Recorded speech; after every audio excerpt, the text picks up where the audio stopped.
Ben arrivati. Non sentitevi offesi se vi accogliamo bevendo qualcosa. Dovete sapere che i banchetti, il convivio, erano un attimo fondamentale della vita dei Longobardi.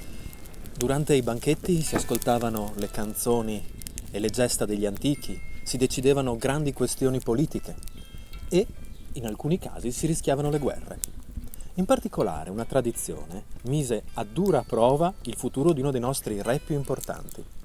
Infatti, questa tradizione richiedeva che anche il più nobile dei principi, anche già valoroso in battaglia, ottenesse le armi da un re straniero prima di potersi sedere a banchettare alla tavola del proprio re. Il principe in questione era proprio il nostro Alboino, che ancora residente in Pannonia con la sua gente, aveva combattuto contro i Gepidi, li aveva sconfitti, ne aveva ucciso il principe, eppure ancora non poteva sedersi allo stesso tavolo del padre Audoino. Allora, con 40 compagni, sprezzante del pericolo e forse un po' incosciente, si diresse proprio verso la reggia del re dei Gepidi, Turisindo. Qui il re lo accolse, secondo le norme della buona educazione, e gli concesse addirittura il posto che era stato di suo figlio durante il banchetto.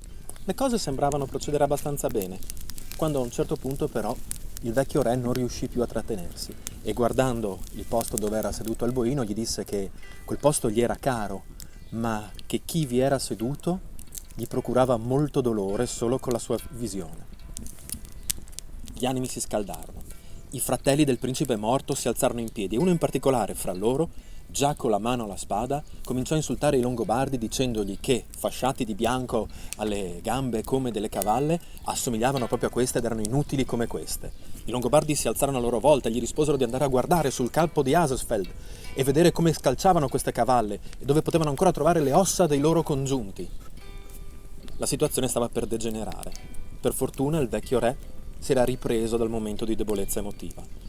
Si pose fra i due schieramenti e obbligò alla pace, ricordando che non c'era disonore più grande che l'uccisione di un ospite nella propria casa. Il banchetto arrivò al termine.